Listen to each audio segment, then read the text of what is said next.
الحمدللہ 1990 سے ادارہ دعوت ارشاد الیگزینڈریا ورجینیا کے زیر اہتمام ہر اتوار بعد نماز ظہر درس قرآن کا یہ انتہائی مبارک سلسلہ جاری ہے۔ آج مورخہ ستمبر 16 2012 کا یہ درس قرآن نامہ سپارہ 16واں رکوع سورۃ انفال کی آیت نمبر 20 سے شروع ہو رہا ہے، اور یہ درس قرآن انٹرنیٹ کے اوپر ارشاد.org کے اوپر بھی سنا جا سکتا ہے۔ اعوذ باللہ من الشیطان الرجیم،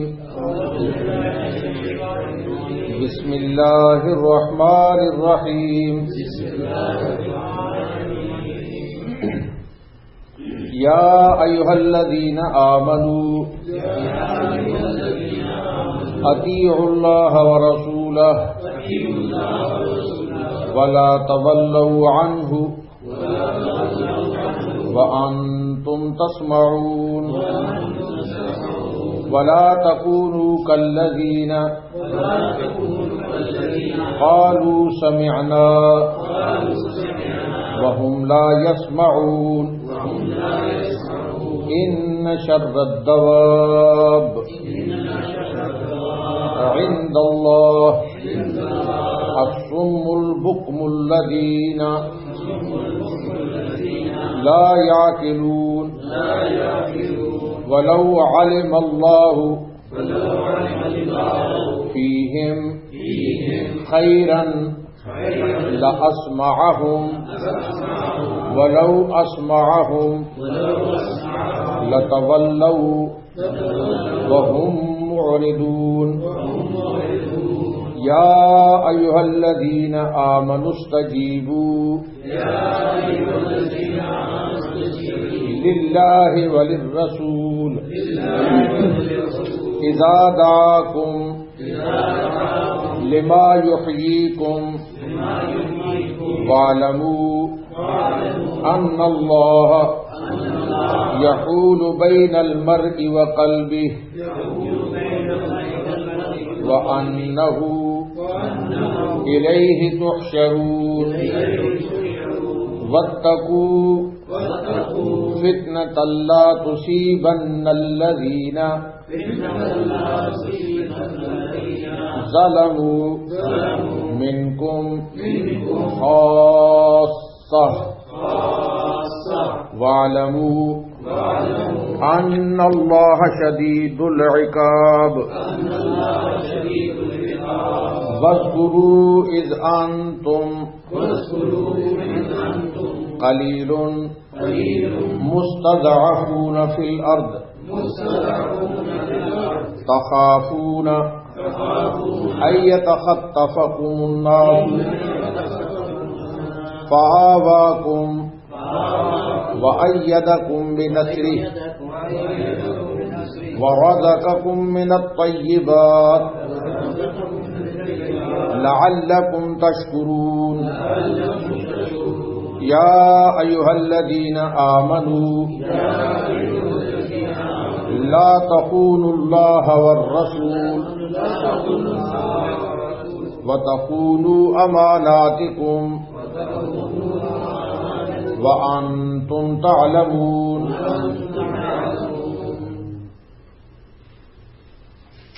واعلموا أنما أموالكم وأولادكم فتنة وأن الله عنده أجر عظيم صدق الله العظيم۔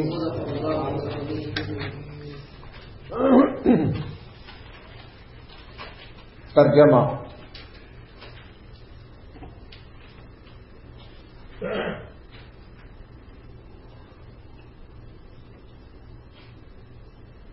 یا ایھا الذین آمنوا اطیعوا اللہ ورسولہ، اے ایمان والو اللہ کا کہنا مانو اور اس کے رسول صلی اللہ علیہ وسلم کا، ولا تولوا عنہ، اور اس کہنا ماننے سے روگردانی مت کرو. وَأَنْتُمْ تَسْمَعُونَ، اور تم سن تو لیتے ہی ہو. وَلَا تَكُونُوا كَالَّذِينَ قَالُوا سَمِعْنَا، تم ان لوگوں کی طرح مت ہو جاؤ جو دعویٰ تو کرتے ہیں کہ ہم نے سن لیا. وَهُمْ لَا يَسْمَعُونَ، حالانکہ وہ سنتے سناتے کچھ نہیں. إِنَّ شَرَّ الدَّوَابِّ عِندَ اللَّهِ، بے شک بدترین خلائق اللہ کے نزدیک وہ لوگ ہیں. الصُّمُّ الْبُكْمُ الَّذِينَ لَا يَعْقِلُونَ، جو بہرے ہیں، گونگے ہیں، جو کہ ذرا نہیں سمجھتے. وَلَوْ عَلِمَ اللَّهُ فِيهِمْ خَيْرًا لَأَسْمَعَهُمْ، اگر اللہ تعالیٰ میں کوئی خرابی دیکھتے تو ان کو سننے کی توفیق دیتے. وَلَوْ أَسْمَعَهُمْ لَتَوَلَّوْا وَهُمْ مُعْرِضُونَ، اگر ان کو سناویں تو ضرور روگردانی کریں گے بے رخی کرتے ہوئے. یا ایھا الذین آمنوا استجیبوا للہ وللرسول اذا دعاکم لما یحییکم، اے ایمان والو تم اللہ اور اس کے رسول کے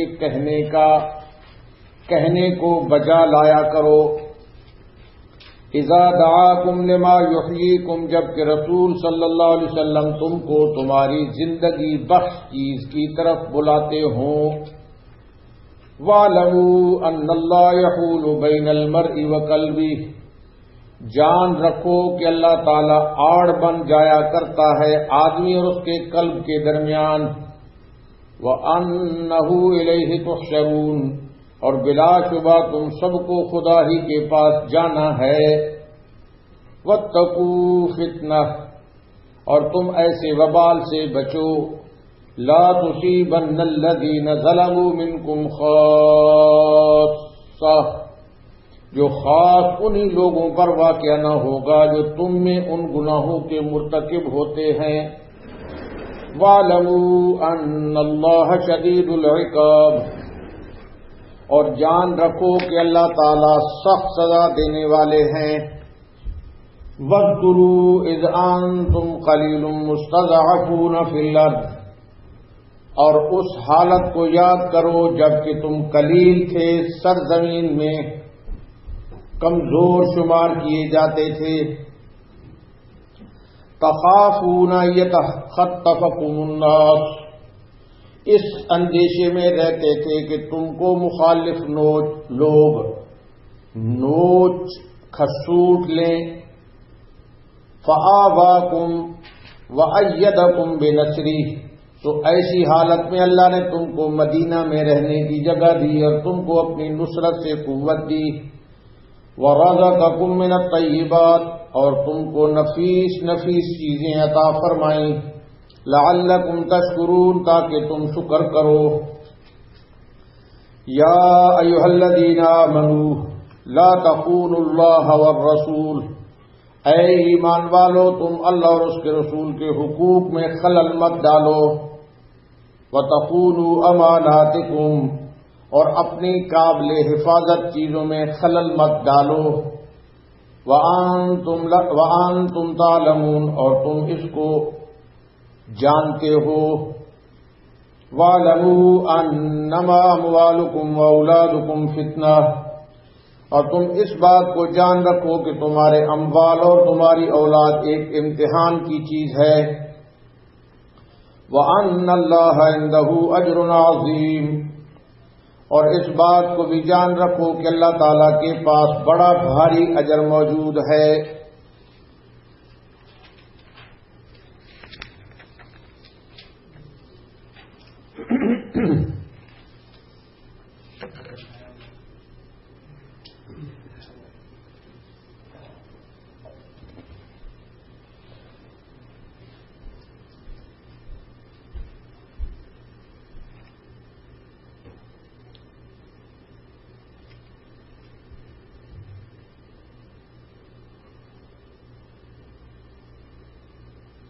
درود شریف پڑھ لیجیے. درود شریف پڑھو. اللہم صلی علی سیدنا مولانا محمد کما صلیت علی ابراہیم وعلی آل ابراہیم انک حمید مجید. اللہم بارک علی محمد وعلی آل محمد کما بارکت علی ابراہیم وعلی آل ابراہیم انک حمید مجید.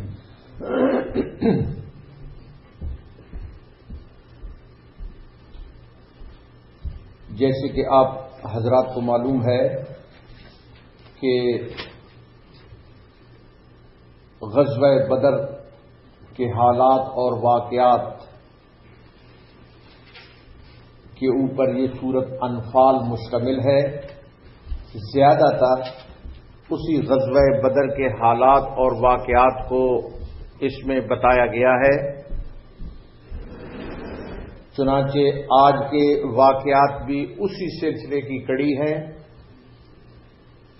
گزشتہ آیت میں یہ فرمایا گیا تھا کہ اللہ تعالی ایمان والوں کے ساتھ ہیں.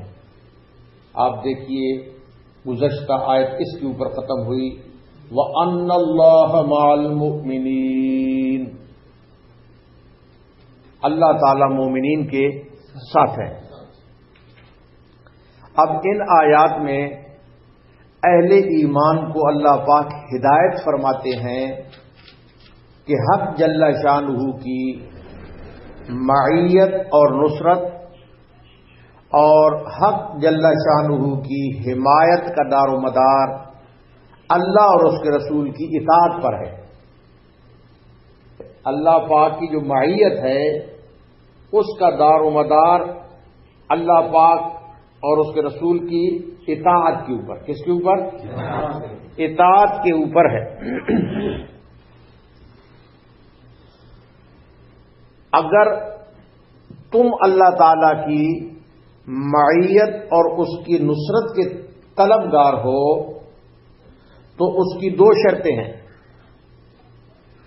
نمبر 1، اللہ اور اس کے رسول کی دل و جان سے اطاعت کرو جس میں خیانت کا شائبہ نہ ہو. اللہ اور اس کے رسول کی اطاعت کرو جس میں خیانت کا شائبہ نہ ہو. اس لیے کہ خیانت اطاعت کاملہ میں خلل ڈالنے والی چیز ہے.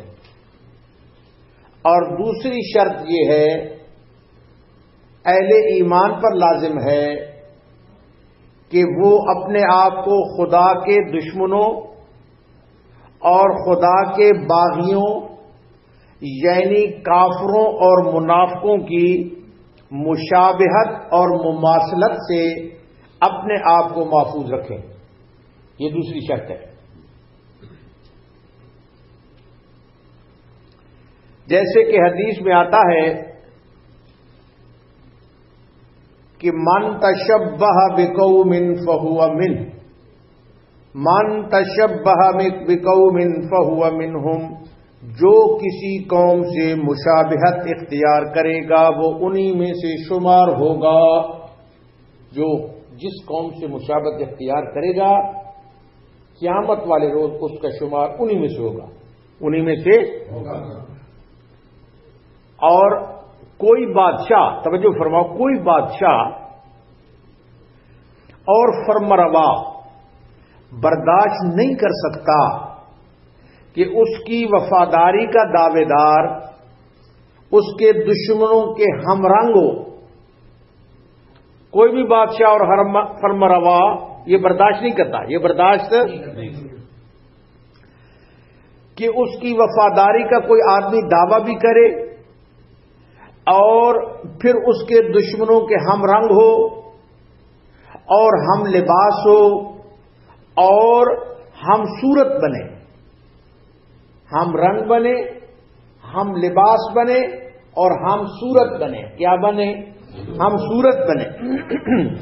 اسی طرح دعویٰ تو ہو ایمان کا، انسان کا دعویٰ کس کی کا ہو؟ دعویٰ تو ہو ایمان کا اور خدا اور اس کے رسول کی محبت کا، اور طرز معاشرت سارے کا سارا ہو دشمنان خدا اور رسول کا. طرز معاشرت ہو سارے کا سارا دشمنان خدا اور اس کے رسول کا، یہ در پردہ اجتماع ضدین ہے.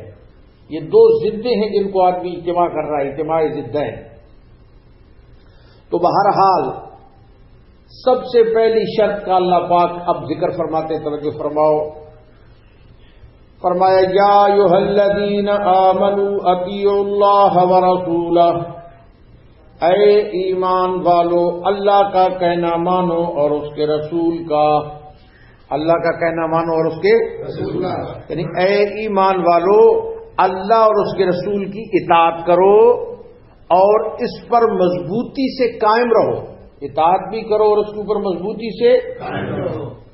اور آگے فرمایا وَلَا تَتَوَلَّوْا عَنْهُ وَأَنْتُمْ تَسْمَعُونَ، اس سے روگردانی مت کرو اور تم اعتقاد سے سن تو لیتے ہی ہو. تم اعتقاد سے سن تو لیتے ہی ہو. یہ جو سننا ہے یعنی قرآن اور کلمہ حق سننے کے بعد، قرآن اور کلمہ حق سننے کے بعد اس سے روگردانی نہ کرو. اس سے روگردانی سننے کے 4 درجے ہیں. یہ جو سننا ہے اس کے کتنے درجے ہیں؟ 4 درجے ہیں. نمبر 1، کوئی آواز صرف کانوں سے سن لی.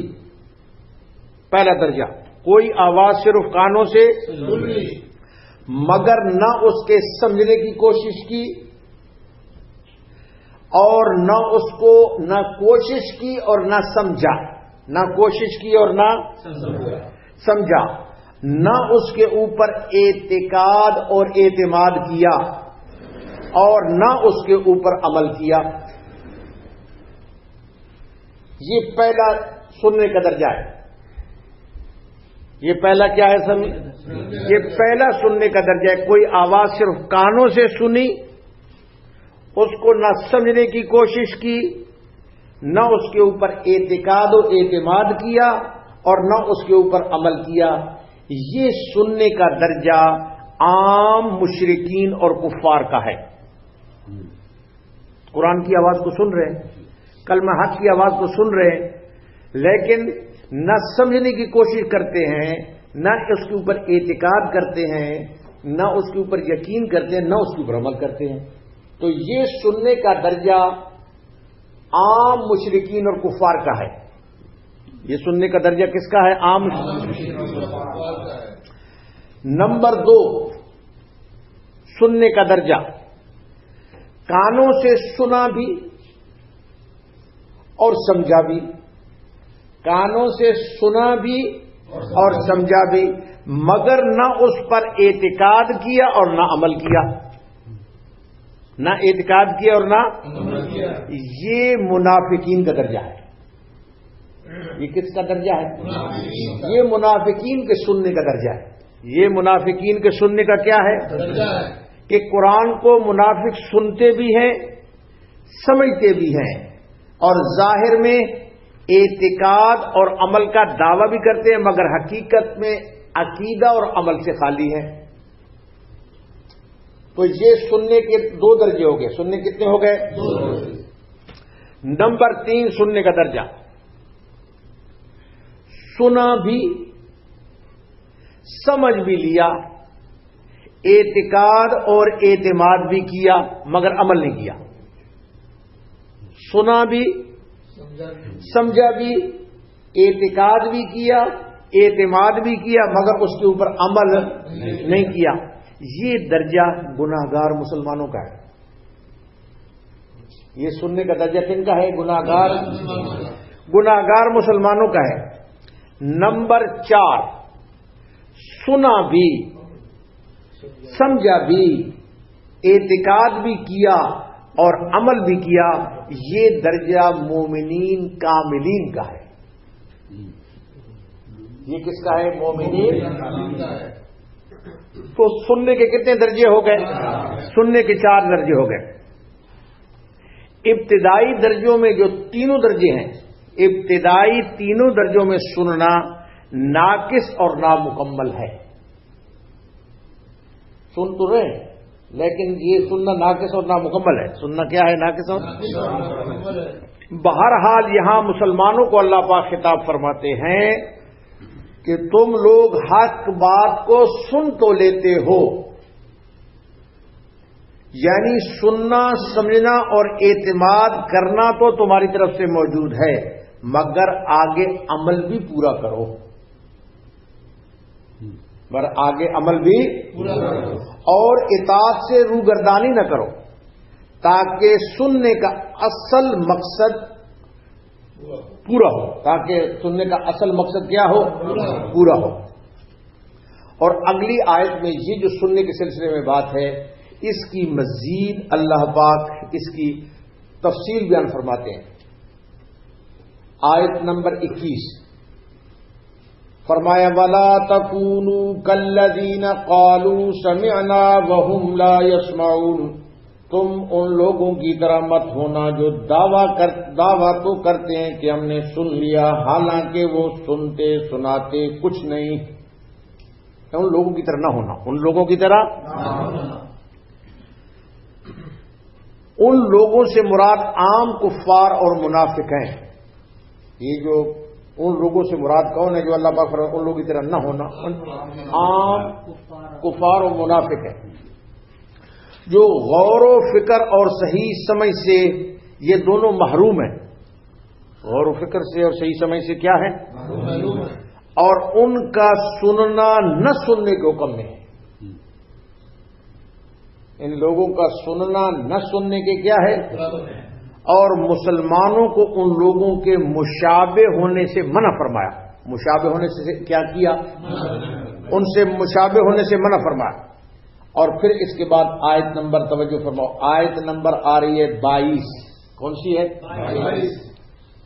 فرمایا ان شر الدواب عند اللہ الصم البکم الذین لا یعقلون. بے شک بدترین خلائق اللہ کے نزدیک وہ لوگ ہیں جو بہرے ہیں، گونگے ہیں، جو کہ ذرا نہیں سمجھتے. ذرا نہیں سمجھتے.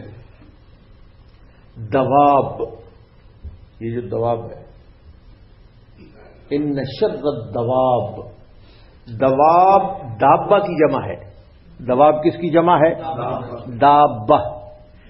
دابہ ہر چلنے پھرنے والے کو دابہ کہا جاتا ہے. جو بھی چلتا پھرتا ہے اس کو کیا کہا جاتا ہے؟ دابہ. عرف عام اور محاورے کے اندر یہ صرف چوپایا جانوروں کو دابہ کہتے ہیں. جو چوپایا جانور ہیں ان کو کیا بولتے ہیں؟ دابہ. معنی آیت کا یہ ہے کہ سب سے بدترین چوپائے، معنی آیت کا یہ سب سے بدترین چوپائے اللہ کے نزدیک وہ ہیں جو حق کو سننے سے بہرے ہیں. جو حق کو سننے سے کیا ہیں؟ بہرے ہیں اور اس کے قبول کرنے سے گونگے ہیں. سننے سے بہرے اور قبول کرنے سے گونگے ہیں، اور ان میں عقل بھی نہیں ہے. آگے فرمایا ان میں لا یعقلون، ان میں عقل بھی نہیں. ان میں عقل بھی نہیں، کیونکہ اگر عقل ہو، آدمی گونگا بہرا ہو لیکن عقل ہو، لیکن کیا ہو؟ اگر عقل ہو تو اشاروں سے دل کی بات آدمی کہہ لیتا ہے. گونگا ہے، بہرا ہے، لیکن عقل اس کے اندر موجود ہے، وہ اشارہ کر سکتا ہے. اپنی بات کو اشارے سے، وہ عقل آدمی کے اندر ہے تو وہ کہہ لیتا ہے. اشارے سے اپنی بات کو اشارے سے اپنی بات کہہ لیتا ہے، اور دوسروں کو وہ گونگا بہرا عقل والا اپنی بات کو سمجھا لیتا ہے. دوسرے کو اپنی بات کیا کر لیتا ہے؟ سمجھا لیتا ہے. لیکن یہ لوگ بہرے گونگے ہونے کے ساتھ ساتھ اللہ پاک فرماتے بے عقل بھی ہیں. فرمایا یہ لوگ بہرے گونگے ہونے کے ساتھ ساتھ کیا ہیں؟ بے عقل بھی ہیں. اور یہ ظاہر ہے کہ جو بہرا، گنگا اور عقل سے بھی خالی ہو، اس کے سمجھنے سمجھانے کا کوئی رستہ نہیں ہے. اس کے سمجھنے سمجھانے کا کوئی رستہ نہیں ہے، کوئی رستہ نہیں ہے. اور توجہ فرماؤ، توجہ ہے نا بھائی جی. انسان جو احسن تقویم میں پیدا کیا گیا ہے، سب سے بہتر جو صورت اور شکل میں پیدا کیا گیا ہے وہ انسان ہے. اللہ پاک نے فرمایا لَقَدْ خَلَقْنَا الْإِنسَانَ فِي أَحْسَنِ تَقْوِيمٍ، سب سے بہتر ڈیزائن کے ساتھ، تقویم کے ساتھ اللہ پاک نے جو بنائی ہے نا کاریگری کے ساتھ، وہ انسان کو پیدا کیا. اس کی آنکھیں جدھر رکھنی ہے، اس کا دماغ جدھر رکھنا ہے، تو سب سے احسن تقویم میں کس کو پیدا کیا؟ انسان اشرف المخلوقات ہے. انسان کیا ہے؟ اشرف المخلوقات ہے. اور انسان مخدوم کائنات ہے. ساری کائنات اس کی خدمت کر رہی ہے اور یہ ان کا مخدوم ہے. انسان مخدوم کائنات، بولو کیا ہے؟ انسان مخدوم کائنات ہے، بنایا گیا ہے. یہ سب جو انعامات ہیں نا، احسن تقویم ہونا، انسان کا اشرف المخلوق ہونا، انسان کا مخدوم کائنات ہونا، یہ سب انعامات صرف اطاعت حق میں منحصر ہیں. توجہ فرماؤ، بڑی اہم بات آ رہی ہے. یہ سب چیزیں کس میں منحصر ہیں؟ اطاعت حق. کس میں؟ اطاعت حق میں. جب انسان حق بات کے سننے اور حق بات کے سمجھنے اور ماننے سے اعراض کرتا ہے، حق بات کے سننے، ماننے اور سمجھنے سے کیا کرتا ہے؟ اعراض کرتا ہے، تو سارے انعامات اس سے سلب کر لیے جاتے ہیں. احسن تقویم والے، اشرف المخلوق والے اور مخدوم کائنات والے، یہ سارے انعامات اللہ پاک اس سے چھین لیتے ہیں. سارے انعامات اللہ پاک اس سے کیا کرتے ہیں؟ چھین لیتے ہیں، اور وہ جانور ہو جاتا ہے. پھر انسان کیا ہو جاتا ہے؟ پھر انسان جانوروں سے بدتر ہو جاتا ہے. جانوروں سے بدتر ہو جاتا ہے. تفسیر روح المعانی میں ہے، مشہور تفسیر ہے تفسیر روح المعانی. تفسیر روح البیان، تفسیر روح البیان میں ہے کہ انسان اپنی اصلی خلقت کے اعتبار سے، انسان اپنی اصلی خلقت کے اعتبار سے سب جانوروں سے افضل اور اعلیٰ ہے. خلقت کے اعتبار سے تو سب جانوروں سے افضل اور کیا ہے؟ فرشتوں سے انسان کم درجہ رکھتا ہے. توجہ فرماؤ، بات آ رہی ہے. فرشتوں سے انسان کیا درجہ رکھتا ہے؟ کم درجہ رکھتا ہے. لیکن جب آدمی اور انسان اپنا عمل اور اطاعت میں کوشش کرتا ہے تو فرشتوں سے اعلیٰ اور اشرف ہو جاتا ہے. خلقت کے اعتبار سے تو انسان جانوروں سے اعلیٰ، فرشتوں سے کم، فرشتوں سے. لیکن جب انسان نے اطاعت کی اور کوشش کی اللہ پاک کی اطاعت، پھر فرشتوں سے بڑھ گیا، پھر فرشتوں سے پھر فرشتوں سے اعلیٰ اور اشرف ہو جاتا ہے. اور اگر اطاعت حق سے انسان روگردانی کرے، اطاعت حق سے کیا کرے تو پھر اسفل سافلین میں جاتا ہے.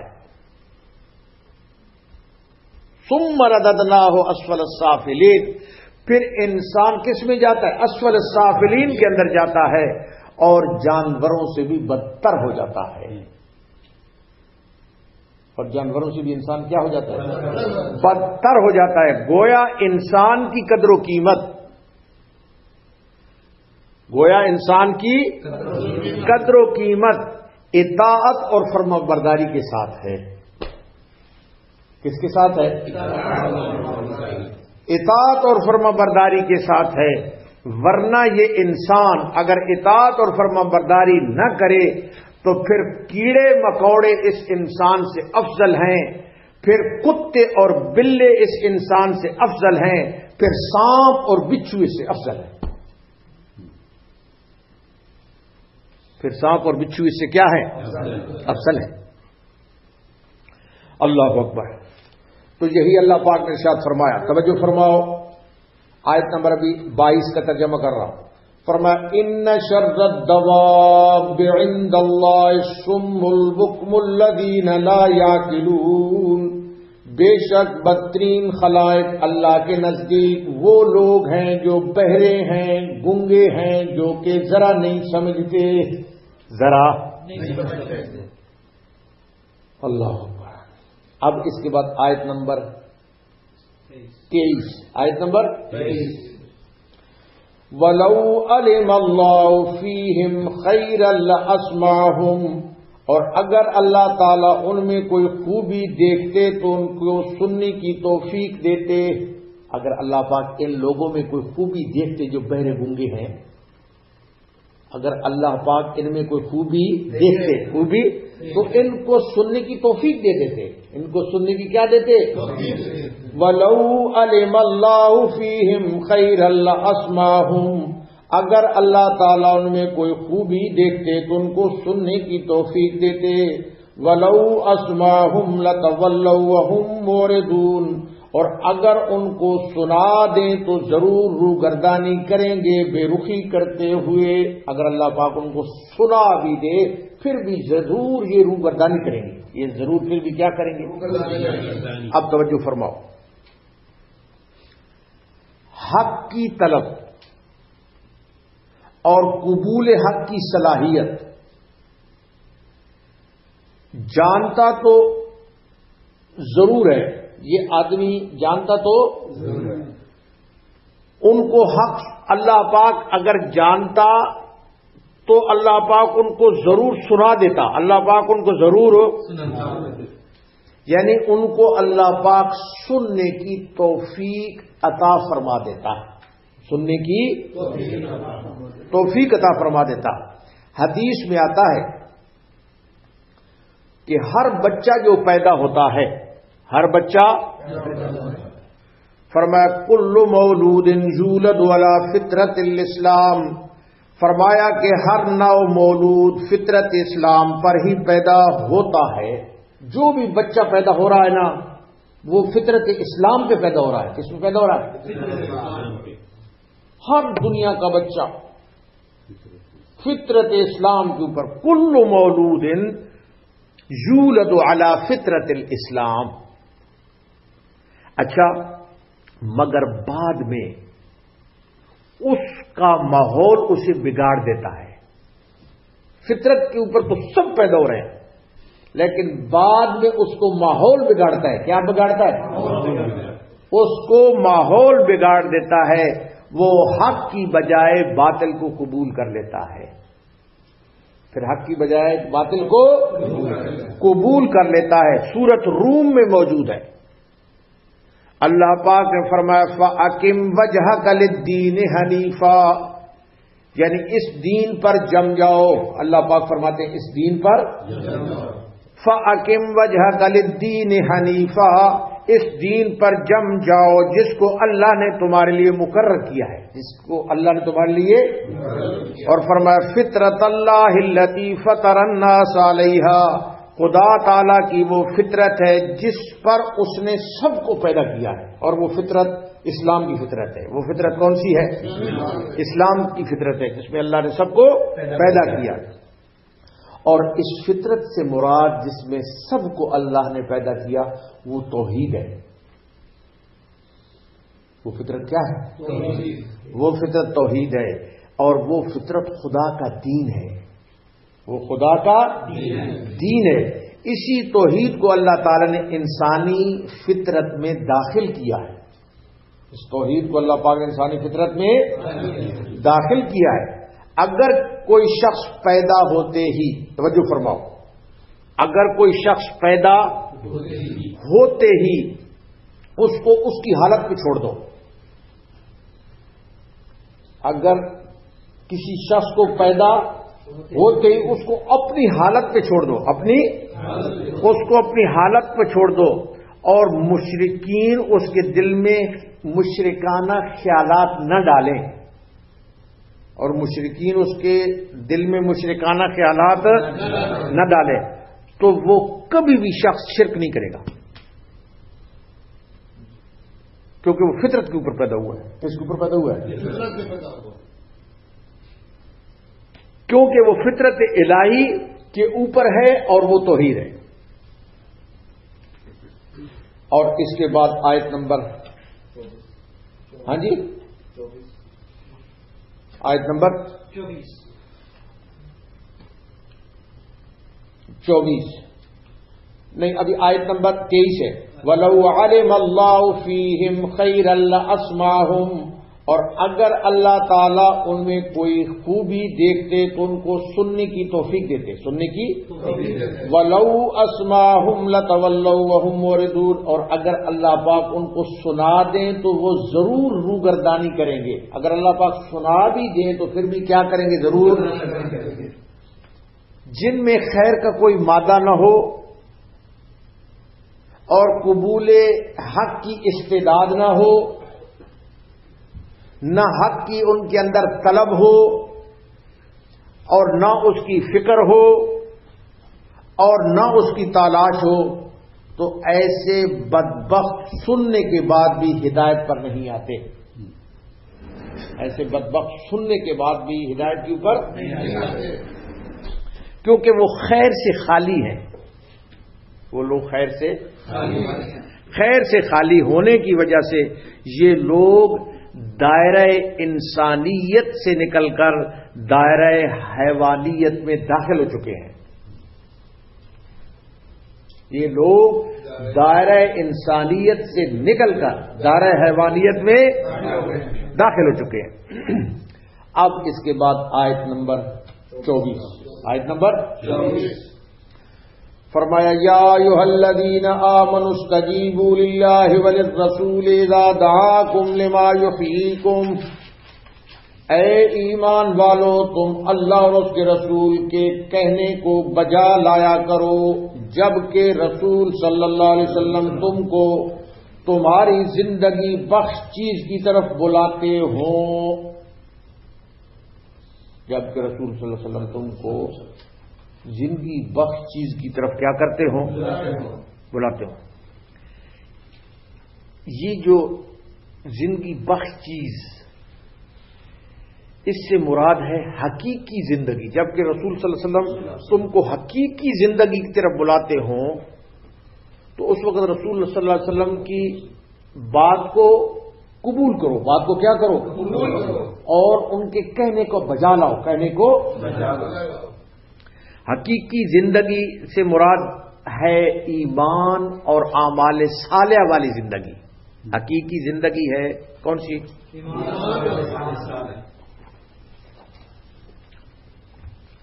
جس سے زندگی انسان کی بنتی ہے، ایمان اور اعمال صالح سے انسان کی زندگی بنتی ہے، اور آخرت میں بھی ابد الآباد کی زندگی اس کو حاصل ہوگی، ایمان اور اعمال صالح کے ساتھ۔ کفر کے ساتھ، توجہ فرماؤ، کفر کے ساتھ کوئی زندگی نہیں ہے، کفر کے ساتھ کوئی زندگی نہیں ہے۔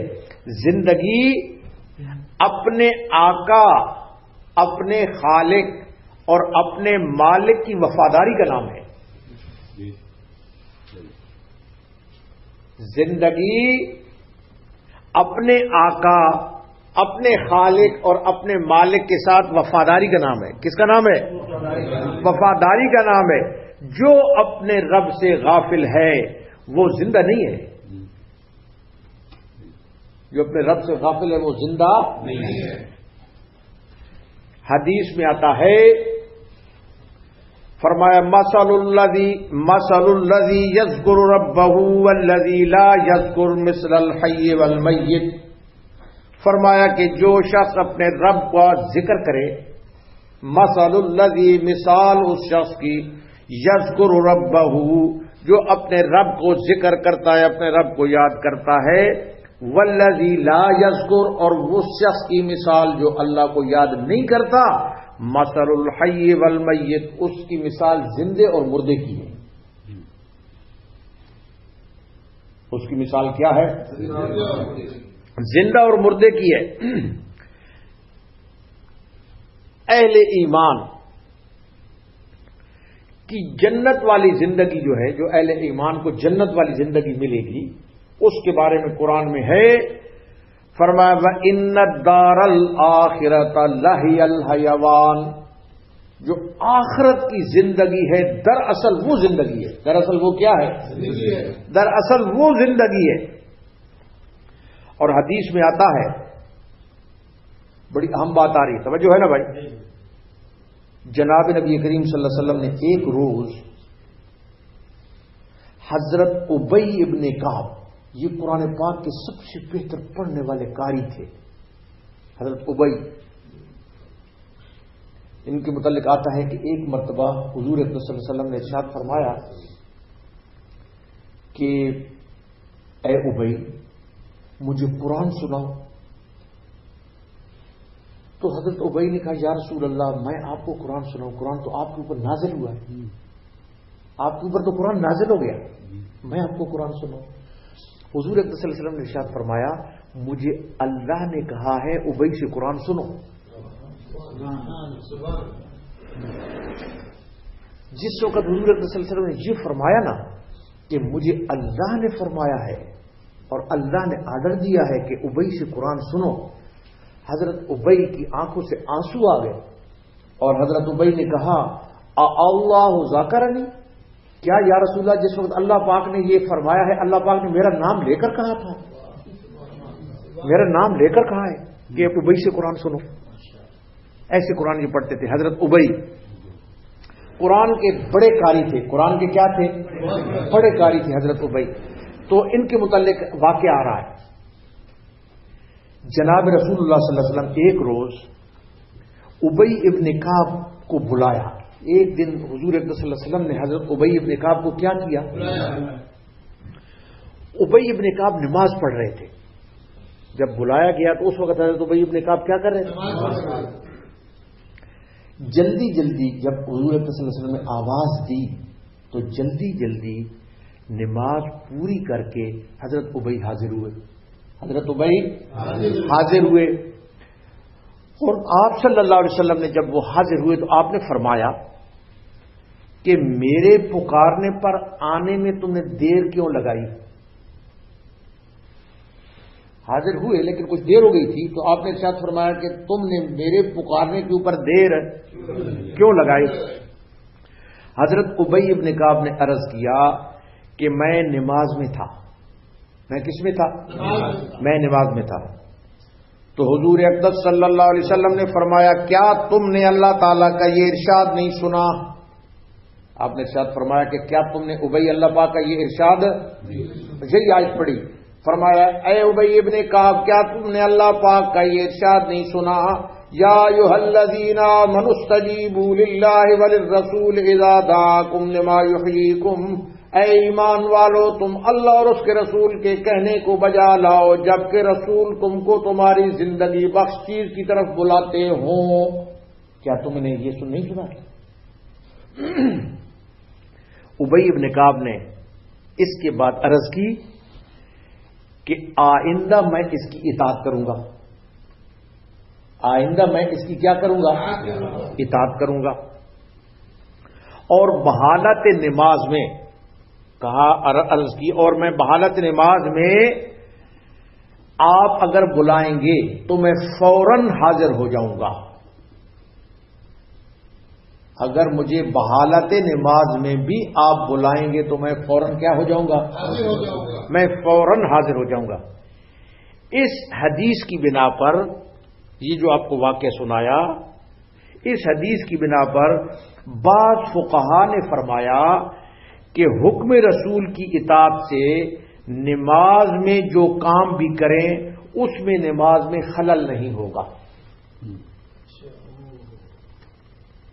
حکم رسول کی اطاعت میں نماز کے اندر جو آپ کام کریں گے تمہاری نماز میں خلل نہیں ہوگا، تمہاری نماز میں خلل نہیں ہوگا۔ اور بعض حضرات نے فرمایا اس حدیث کی بنا پر، بعض حضرات نے فرمایا اگرچہ خلاف نماز افعال سے نماز قطع ہو جائے گی، نماز کیا ہو جائے گی؟ قطع ہو جائے گی، اس کے بعد قضا کرنی پڑے گی، اس کے بعد کیا کرنی پڑے گی؟ قضا پڑھنی پڑے گی۔ لیکن کرنا یہی چاہیے کہ جب رسول اللہ صلی اللہ علیہ وسلم کسی کو بلائیں اور وہ نماز میں بھی ہو تو نماز کو قطع کر کے تعمیل حکم کرنا چاہیے۔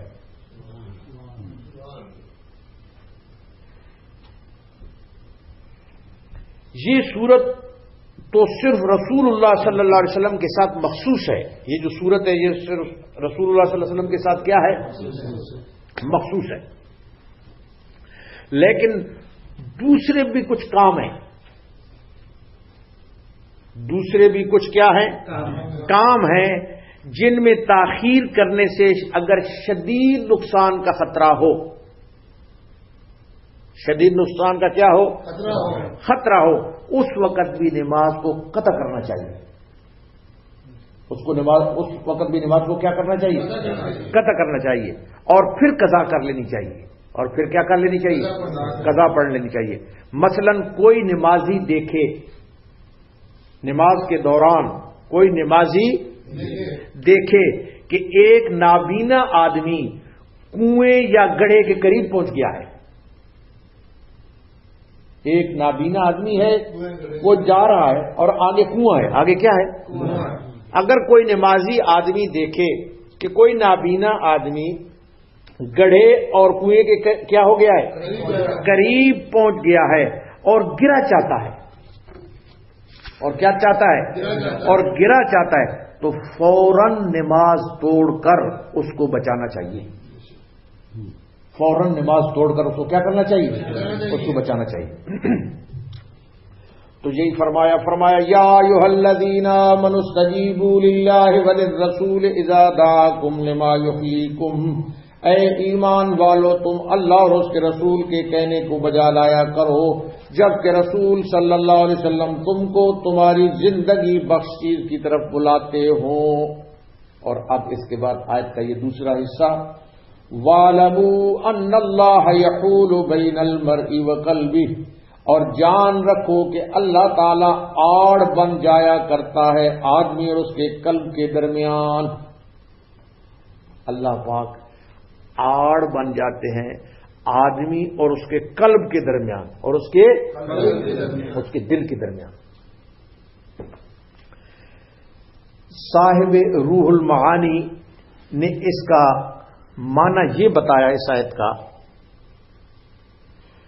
کہ اللہ تعالی بندے کے قلب سے بھی زیادہ قریب ہے۔ اس کا معنی صاحب روح المعانی اس کا یہ بتاتے ہیں کہ اللہ تعالی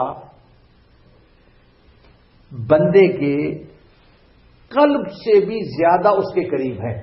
اس کا معنی یہ ہے کہ اللہ پاک کی ذات جو دل ہے اس سے بھی زیادہ انسان کے کیا ہے؟ بندے کے قریب ہے۔ اور فرماتے ہیں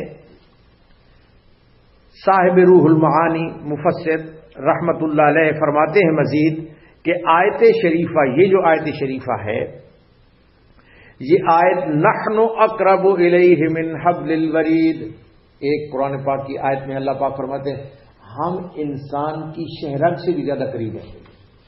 اللہ پاک فرماتے ہیں میں انسان کی شہرگ سے بھی زیادہ کیا ہوں؟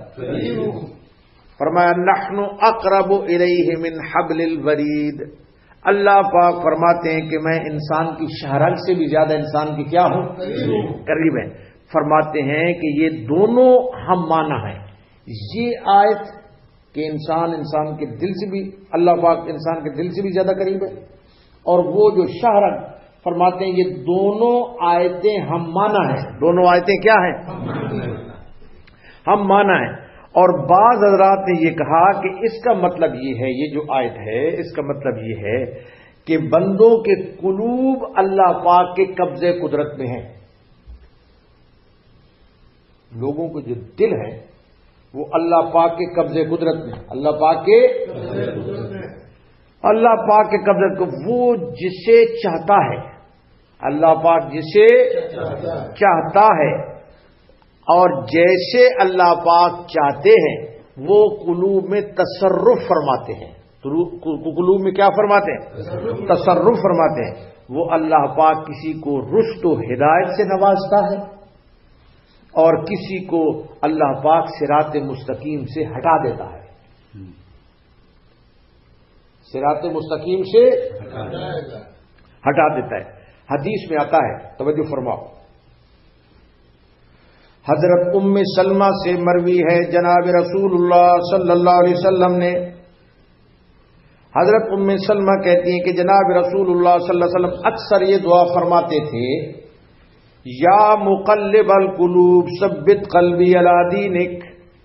حضرت ام سلمہ کہتی ہیں کہ حضور صلی اللہ علیہ وسلم اکثر یہ دعا فرماتے تھے، یا مقلب القلوب، اے دلوں کے پھیرنے والے، ثبت قلبی علی دینک، میرا دل اپنے دین کے اوپر ثابت قدم رکھنا، ثابت رکھنا، میرا دل اپنے دین کے اوپر ثابت رکھنا. کیا رکھنا؟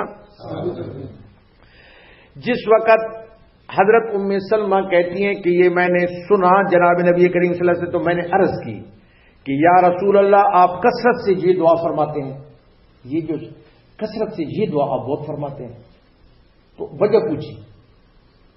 حضرت ام سلمہ کہتی ہے کہتے ہیں کہ میں نے کہا یا رسول اللہ، آپ کثرت سے جو دعا فرماتے ہیں اس کی وجہ کیا ہے؟ حضور اقدس صلی اللہ علیہ وسلم نے فرمایا، ام سلمہ، کوئی شخص ایسا نہیں جس کا دل اللہ کے قبضے قدرت میں نہ ہو. کوئی شخص ایسا نہیں ہے کہ جس کا دل اللہ پاک کے قبضے قدرت میں نہ ہو. جسے چاہے وہ ہدایت پر قائم رکھے، جسے وہ چاہے ہٹا دے. اور آپ نے فرمایا کہ یہ میں اس وجہ سے کہ اللہ پاک اپنے دین کے اوپر میرے دل کو قائم رکھے. اور حضور اقدس صلی اللہ علیہ وسلم مزید یہ بھی دعا فرمایا کرتے تھے، یا مقلب القلوب صرف قلوبنا علی طاعتک، اے دلوں کے پھرنے والے، ہمارے دل کو اپنی اطاعت کے اوپر قائم رکھنا، اپنی. تو اس آیت کا ایک معنی مفسرین نے یہ بھی بیان کیا کہ جب کسی نیک کام، یہ جو آیت ہے اس کا ایک اور معنی بھی مفسرین نے بیان کیا، اور وہ معنی یہ بیان کیا کہ جب کسی نیک کام کرنے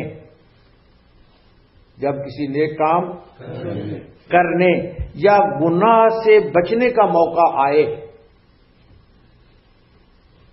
جب کسی نیک کام کے کرنے کا یا گناہ سے بچنے کا کیا آئے؟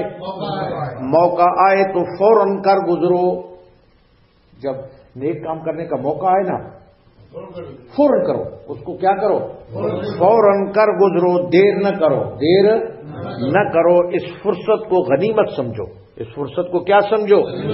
غنیمت سمجھو. کیونکہ بعض اوقات آدمی کے ارادے کے درمیان قضاء الہی حائل ہو جاتی ہے، قضاء الہی حائل ہو جاتی ہے، اور وہ اپنے ارادے میں انسان کامیاب نہیں ہو سکتا. تو جب بھی نیکی کا ارادہ فوری طور پر کر گزرو، فوری طور پر. کوئی بیماری پیش آ جاتی ہے، بعض اوقات کیا ہو جاتا ہے؟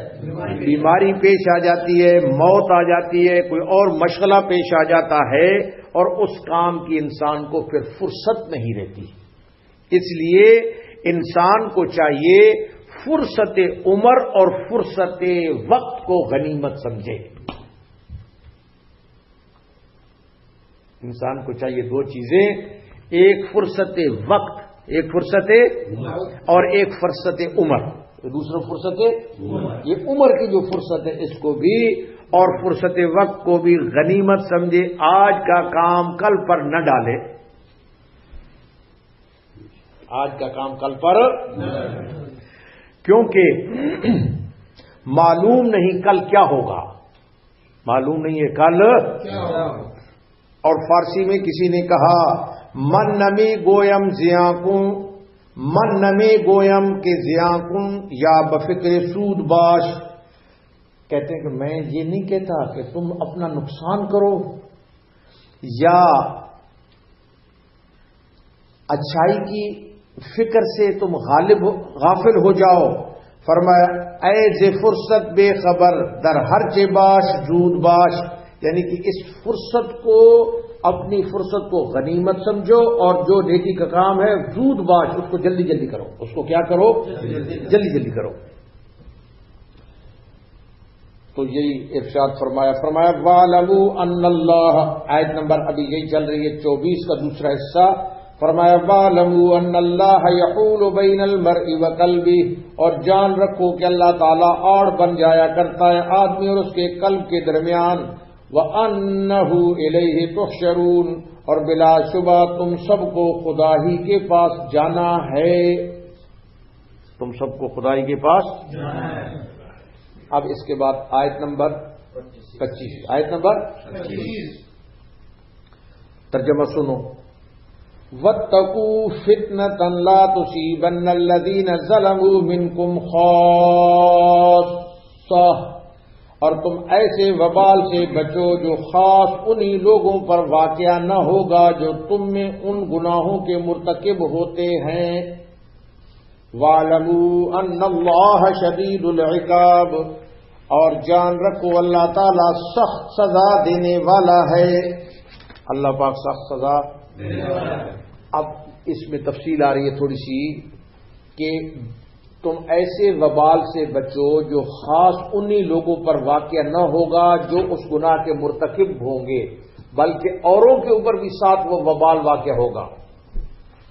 اوروں کے اوپر بھی یہ وبال واقع ہوگا. اب توجہ فرماؤ.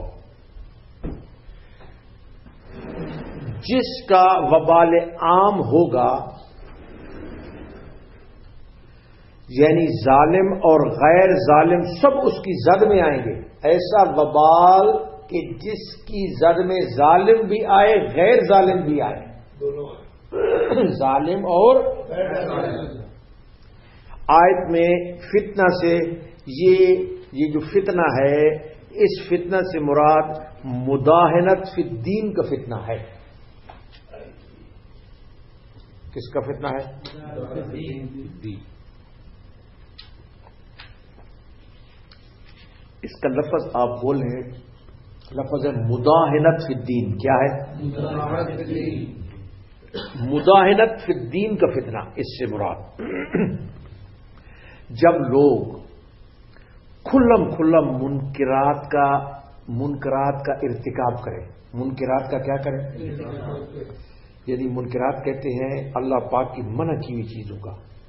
جب لوگ کھلم منکرات کا کیا کریں؟ ارتکاب کریں. اور اہل علم جن لوگوں کو پتہ ہے باوجود قدرت کے مداہنت برتے ہیں. جن لوگوں کو پتہ ہے کہ یہ بری چیز ہے لیکن وہ وی ڈونٹ کیئر، وہ مداہنت برتے ہیں. وہ کیا کریں؟ وہ مداہنت برتے ہیں. نہ اس منکرات کو ہاتھ سے روکیں، نہ زبان سے روکیں، امر بالمعروف اور نہی عن المنکر نہ کریں، اور نہ نفرت دل سے کریں، اور نہ نفرت دل سے کریں، جو آخری درجہ ہے. جو کیا ہے؟ آخری درجہ ہے.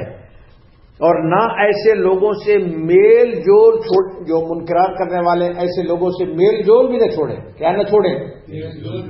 میل جول نہ چھوڑیں. ایسی صورت میں من جانب اللہ اگر کوئی عذاب آیا تو وہ پھر عذاب عام ہوگا. ایسی صورت میں جب اللہ کا پھر عذاب آئے گا تو وہ عذاب کیا ہوگا؟ ظالم غیر ظالم دونوں کے لیے.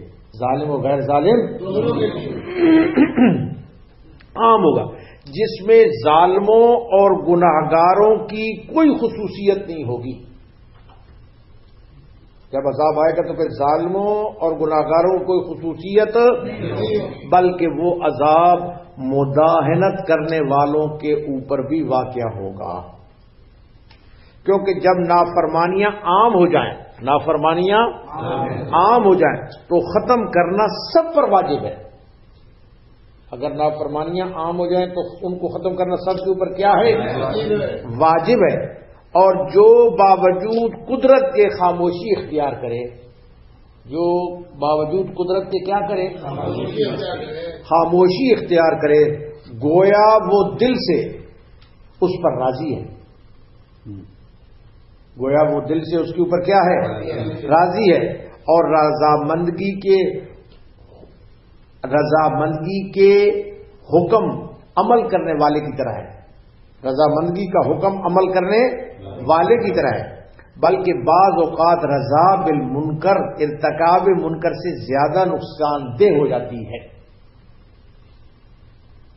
اس لیے اس فتنہ سے جو عذاب اور مصیبت نازل ہوگی وہ سب کو عام ہوگی، وہ سب کو کیا ہوگی؟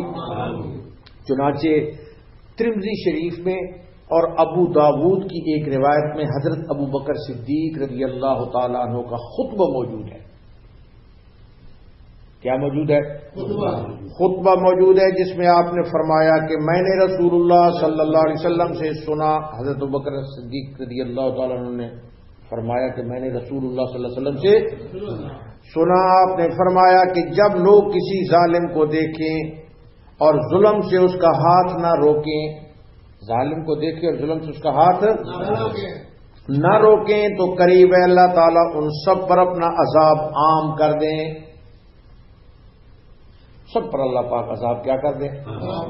عام کر دیں۔ اور صحیح بخاری میں ہے، جناب رسول اللہ صلی اللہ علیہ وسلم نے ارشاد فرمایا، جو لوگ اللہ تعالیٰ کی قانونی حدود توڑنے والے گناہگار ہیں اور جو لوگ ان کو دیکھ کر مداہنت کرتے ہیں، جو ان کو دیکھ کر مداہنت یعنی چشم پوشی کرتے ہیں، مداہنت کرتے ہیں، چشم پوشی کرتے ہیں، فرمایا کہ جو مداہنت کرتے ہیں دونوں طبقوں کی مثال ایسی ہے جیسے بحری جہاز کے دو طبقے ہوں۔ ایک بحری جہاز ہے، اس کے دو طبقے ہیں، کتنے ہیں؟ بحری جہاز کے دو طبقے ہیں، نیچے کے طبقے والے اوپر آ کر اپنی ضرورت کے لیے پانی لیتے ہیں، نیچے والے جو ہیں وہ بحری جہاز میں اوپر جا کر اپنی ضرورت کا کیا لیتے ہیں؟ پانی لیتے ہیں، جس سے اوپر والے تکلیف محسوس کرتے ہیں۔ اوپر والوں جب وہ نیچے والے اوپر جاتے ہیں تو ان کو کیا ہوتی ہے؟ تکلیف محسوس کرتے ہیں۔ نیچے والے یہ دیکھ کر کہ یہ صورت وہ اگر اختیار کریں کہ کشتی کے نیچے حصے میں سوراخ کر کے اپنے لیے پانی حاصل کریں اور اوپر کے لوگ اس کی حرکت کو دیکھیں اور منع نہ کریں تو ظاہر ہے کہ اس کشتی میں پانی بھر جائے گا۔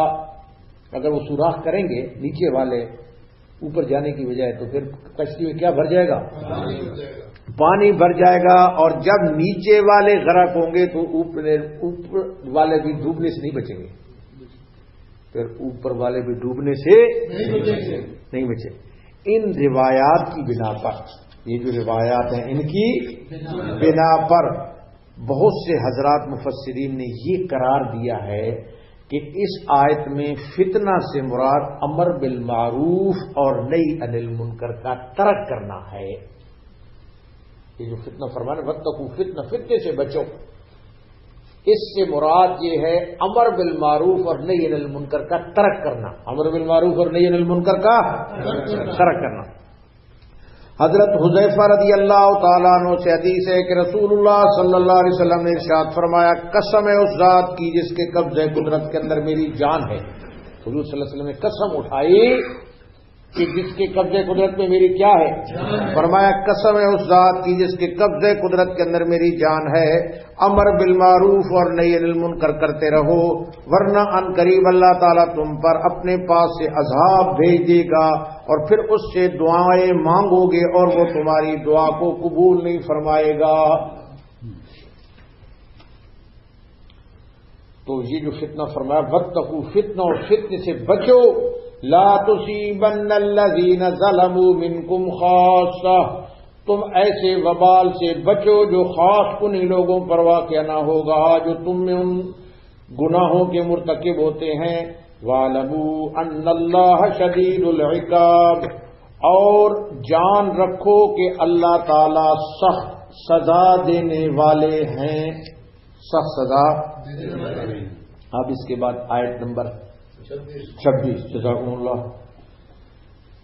وَاذْكُرُوا إِذْ أَنْتُمْ قَلِيلٌ مُسْتَضْعَفُونَ فِي الْأَرْضِ، اور اس حالت کو یاد کرو جب کہ تم قلیل تھے، مستضعفون فی الارض، سرزمین میں کمزور شمار کیے جاتے تھے، تخافون اور اس اندیشہ میں رہتے تھے، ایتخطفکم الناس، کہ تم کو مخالف لوگ نوچ کھسوٹ لیں، فآواکم، سو ایسی حالت میں اللہ نے تم کو مدینے میں رہنے کی جگہ دی، وأیدکم بنصرہ، اور تم کو اپنی نصرت سے قوت دی، ورزقکم من الطیبات، اور تم کو نفیس چیزیں عطا فرمائیں، لعلکم تشکرون، تاکہ تم شکر کرو، تاکہ تم کیا کرو؟ شکر کرو۔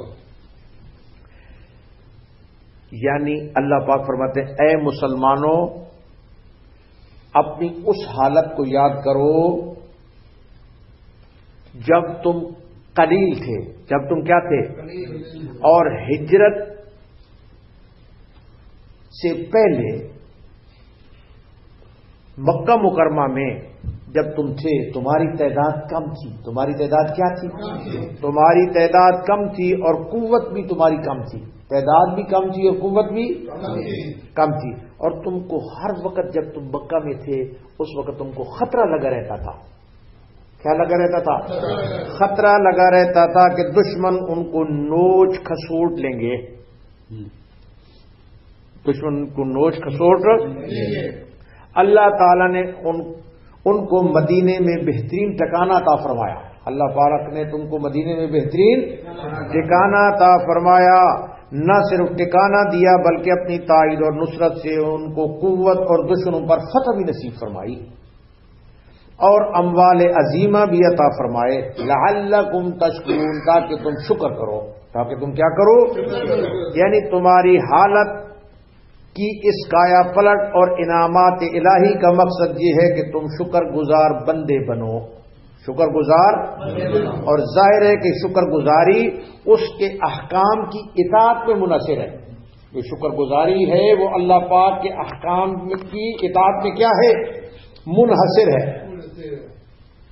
اور پھر اس کے بعد آیت نمبر 27، آیت نمبر فرمایا یا ایھا الذین آمنوا لا تخونوا اللہ والرسول وتخونوا اماناتکم وانتم تعلمون، اے ایمان والو تم اللہ اور اس کے رسول کے حقوق میں خلل مت ڈالو اور اپنے قابل حفاظت چیزوں میں خلل مت ڈالو، وانتم تعلمون، اور تم اس کو جانتے ہو، تم اس کو کیا کرتے ہو؟ جانتے ہو۔ یہاں پر امانت، یا ایھا الذین آمنوا لا تخونوا اللہ والرسول وتخونوا اماناتکم، امانت کی حفاظت واجب ہے۔ امانت کی حفاظت کیا ہے؟ واجب ہے، اور خیانت کرنے کا بڑا وبال ہے۔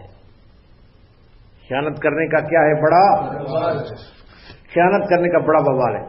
خیانت کا معنی یہ ہوتا ہے لا تخونوا، اے ایمان والو خیانت مت کرو، خیانت کا معنی ہے نقص اور کمی۔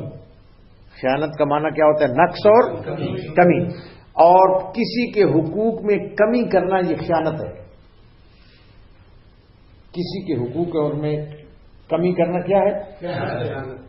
اسی طرح اللہ تعالی کا دین امانت ہے۔ اللہ کا دین کیا ہے؟ اور اس کے فرائض بجا لانا اور اس کی مقررہ کردہ حدود کے اوپر قائم رہنا، اللہ پاک کی مقرر کردہ حدود کے اوپر قائم رہنا، یہ تقاضا ہے کہ آدمی اللہ پاک کی حدود کے اوپر قائم رہے اور اللہ پاک کے انسان فرائض کو بجا لائے، فرائض کو کیا کرے؟ بجا لائے۔ یہ آیت حضرت ابو لبابہ انصاری رضی اللہ تعالی عنہ کے ایک واقعہ کے بارے میں نازل ہوئی۔ حضرت ابو لبابہ رضی اللہ تعالیٰ عنہ انصاری، حضرت ابو لبابہ انصاری رضی اللہ تعالیٰ عنہ کہ ایک واقعہ کے بارے میں کیا ہوئی ہے؟ نازل ہوئی ہے۔ واقعہ کیا ہے یہود بنی قریظہ کے جو یہودی تھے، جب حضور پر نور صلی اللہ علیہ وسلم کی درخواست انہوں نے کی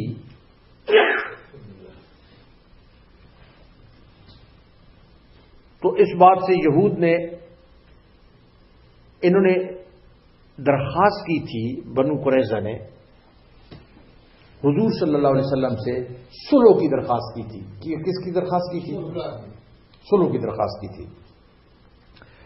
تو اس بات میں یہود نے ابو لبابہ سے مشورہ کیا. یہودی تھے، انہوں نے حضرت ابو لبابہ سے کیا کیا؟ مشورہ کیا اور پوچھا کہ جناب رسول اللہ صلی اللہ علیہ وسلم ہمارے بارے میں کیا معاملہ کریں گے؟ ہمارے بارے میں ابھی تفصیل آنے والی ہے. آپ یہ جو باتیں میں بتا رہا ہوں اس کو سنتے جائیں.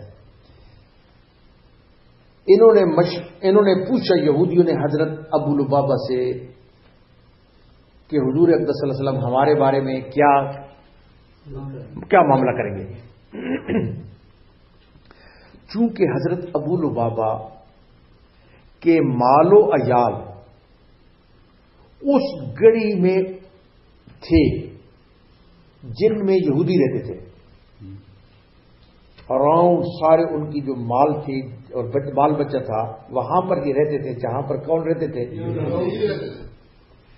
اس لیے بمقتضائے بشریت، کیونکہ بشر حضرت ابو لبابہ بھی انسان تھے، بشر تھے، تو بمقتضائے بشریت انہوں نے انگلی سے، حضرت ابو لبابہ نے انگلی سے حلق کی طرف اشارہ کیا. حلق کی طرف کیا کیا؟ اشارہ کیا، یعنی تم سب کو قتل کر ڈالیں گے. یہودیوں کو بتایا کہ تمہارے ساتھ یہ معاملہ ہوگا، تمہارے ساتھ. واپس آ کر ابو لبابہ نے یہ اشارہ تو کر دیا، حضرت ابو لبابہ نے یہ اشارہ تو کر دیا، مگر فوراً تنبہ ہو گیا، آپ کو فوراً تنبیہ ہو گئی، فوری طور پر آپ کو یہ بات سمجھ آ گئی. حضرت ابو لبابہ کو تنبہ ہوا کہ میں نے خدا اور اس کے رسول کے ساتھ یہ خیانت کی ہے. یعنی کہ ابھی معاملہ اندر تھا اور مجھے جو اندر کی بات کا معلوم تھا تو میں نے قبل از وقت اس کو افشا کر دیا ہے. قبل از وقت اس کو کیا کر دیا ہے؟ افشا کر دیا. چنانچہ واپس آ کر حضرت ابو لبابہ نے اپنے آپ کو مسجد نبوی کے ایک ستون سے باندھ دیا. مسجد نبوی کے ایک ستون سے باندھ دیا اور عہد کیا کہ نہ کچھ کھاؤں گا اور نہ پیوں گا، نہ میں کھاؤں گا اور نہ حتیٰ کہ مجھے موت آ جائے یا اللہ تعالیٰ میری توبہ کو قبول کر لے. 7-8 دن تک یوں ہی بندھے رہے. حضرت ابو لبابہ یوں ہی مسجد نبوی کے ستون کے ساتھ بندھے رہے. فاقے سے غشی طاری ہو گئی. فاقے کیونکہ 7-8 دن کے فاقے سے آپ کے اوپر کیا طاری ہو گئی؟ غشی طاری ہو گئی. آخر بشارت پہنچی. آخر کیا پہنچی؟ بشارت پہنچی کہ حق تعالی نے تمہاری توبہ قبول کی ہے. حق تعالی نے تمہاری توبہ قبول کی ہے. اس پر انہوں نے کہا حضرت ابو لبابہ نے کہ خدا کی قسم جب تک رسول اللہ صلی اللہ علیہ وسلم اپنے دستے مبارک سے میری رسی نہیں کھولیں گے، جب تک حضور صلی اللہ علیہ وسلم اپنے دستے مبارک سے میری رسی نہیں کھولیں گے اس وقت تک میں اپنے آپ کو نہیں کھولوں گا، میں اپنے آپ کو نہیں کھولوں گا. چنانچہ حضور اقدس صلی اللہ علیہ وسلم تشریف لائے اور آپ نے اپنے دستے مبارک سے ان کو کھولا. اپنے دستے مبارک سے ان کو کھولا. بعض روایات میں ہے کہ جب حضرت ابو لبابہ نے اپنے آپ کو ستون سے باندھ لیا تھا، جب حضرت ابو لبابہ نے اپنے آپ کو ستون سے باندھ لیا تھا اس وقت اس بات کا علم جناب رسول اللہ صلی اللہ علیہ وسلم کو ہوا. جب انہوں نے اپنے آپ کو باندھ لیا اس وقت اس کا علم ان کے باندھنے کا رسول اللہ صلی اللہ علیہ وسلم کو ہوا. تو آپ صلی اللہ علیہ وسلم نے فرمایا اگر ابو لبابہ اپنے آپ کو باندھنے سے پہلے، اگر ابو لبابہ اپنے آپ کو باندھنے سے، ستون سے باندھنے سے پہلے میرے پاس آ جاتے تو آپ نے فرمایا میں اس کے لیے استغفار کر دیتا، اور اب جب انہوں نے خود اس کو ایسا کر لیا تو میں اس وقت تک اس کو نہیں چھوڑ سکتا جب تک کہ اللہ تعالیٰ اس کی توبہ کو قبول نہ کرے۔ آپ نے ارشاد فرمایا اگر یہ باندھنے سے پہلے میرے پاس ڈائریکٹ آ جاتے تو میں ان کی اس غلطی کے اوپر میں ان کے لیے استغفار کرتا، میں ان کے لیے کیا کرتا، لیکن چونکہ انہوں نے خود اپنے آپ کو باندھ دیا میرے پاس پہنچنے سے پہلے، تو اب میں نہیں چھوڑ سکتا جب تک کہ اللہ پاک ان کی توبہ کو قبول نہ کرے۔ واضح رہے کہ بنو قریظہ، اب بنو قریظہ کا یہ جو جس کے لیے جو باندھے گئے تھے ان کی تفصیل، یہ بنو قریظہ یہودیوں کا ایک قبیلہ تھا۔ یہودیوں کا کیا تھا؟ یہودیوں کا قبیلہ تھا، اور اسلام اور پیغمبر اسلام کی دشمنی میں یہ پیش تھے۔ اسلام اور پیغمبر اسلام صلی اللہ علیہ وسلم کی دشمنی میں کیا تھے؟ پیش تھے۔ حضرت صلی اللہ علیہ وسلم نے ان کا 21 روز ان کی یہ جگہ تھی اس کا محاصرہ کیا۔ حضور اکرم صلی اللہ علیہ وسلم نے بمائے صحابہ کے، کیونکہ یہ غداریاں کرتے تھے ہمیشہ، تو حضور اکرم صلی اللہ علیہ وسلم نے 21 روز تک ان کا کیا کیا؟ ان کا محاصرہ جاری رکھا، اور یہ قلعہ بند تھے، یہ لوگ کیا تھے 21 روز اپنے قلعے کے اندر بند ہو گئے، اپنے قلعے کے اندر بند ہو گئے۔ آخر کار عاجز ہو کر انہوں نے وطن چھوڑ کر ملک شام جانے کی درخواست کی تھی کہ ہم اس وطن کو چھوڑتے ہیں اور ہم ملک شام چلے جاتے ہیں۔ تو انہوں نے درخواست کی کہ ہم اپنے وطن کو چھوڑ کر کہاں چلے جاتے ہیں؟ ملک درخواست کی۔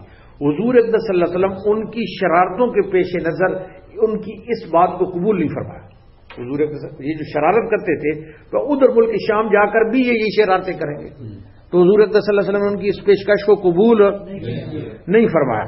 اور حضور اقدس صلی اللہ علیہ وسلم نے ارشاد فرمایا کہ صلح کی صورت یہ ہے کہ سعد ابن معاذ تمہارے بارے میں جو فیصلہ کریں وہ فیصلہ ہوگا۔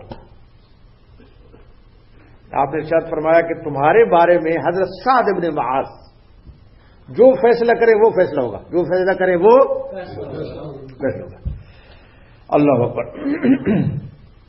انہوں نے درخواست کی، جب حضور صلی اللہ علیہ وسلم نے فرمایا کہ سعد ابن معاذ تمہارے بارے میں جو فیصلہ کرے، تو انہوں نے درخواست کی، یعنی یہود بنی قریظہ نے درخواست کی کہ سعد ابن معاذ کی بجائے ابو لبابہ کے یہ کام سپرد کر دیا جائے ہمارے متعلق فیصلہ کرنے کا، جو وہ فیصلہ کرے ہم کو منظور ہے۔ انہوں نے کہا کہ کن کے سپرد کر دیا جائے؟ حضرت ابو لبابہ۔ کن کے؟ وہ جن باندھا تھا، کن کے بعد؟ حضرت ابو لبابہ، کیونکہ حضرت ابو لبابہ کے اہل و عیال اور جائیداد انہی کی گڑھی میں تھی، انہی کی کس میں تھی؟ انہی کی گڑھی میں تھی۔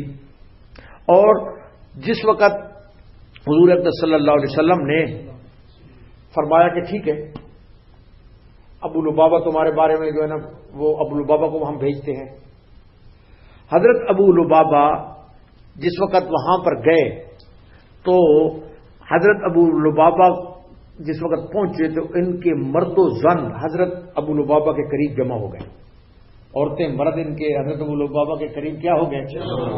جمع ہو گئے، اور کہا کہ ہم قلعہ سے اترتے ہیں اور ہمارے بارے میں کیا فیصلہ حضور اقدس صلی اللہ علیہ وسلم فرمائیں گے؟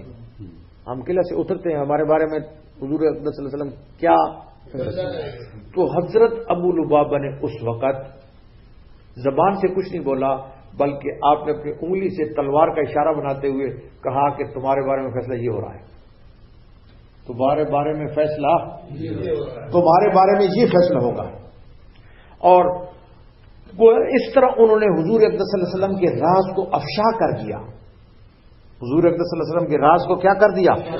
افشا کر دیا، مال و اولاد کی محبت میں، کیونکہ ان کے مال اور اولاد ادھر تھے تو مال اور اولاد کی محبت میں کر گزرے، مگر فوراً تنبیہ ہو گئی کہ میں نے یہ غلطی کی ہے، میں نے یہ کیا کیا ہے، یہ مجھے نہیں کرنا چاہیے تھا، یہ میں نے جو ہے نا مجھ سے یہ غلطی ہو گئی، فوراً تنبہ ہو گیا کہ میں نے رسول اللہ صلی اللہ علیہ وسلم سے میں نے خیانت کی. میں نے کیا کی؟ خیانت کی. جب وہاں سے واپس ہوئے تو اس درجہ ندامت ان کے اوپر سوار تھی. جب ادھر سے ان کے قلعے سے واپس ہوئے اس قدر شرمندگی حضرت ابو لبابہ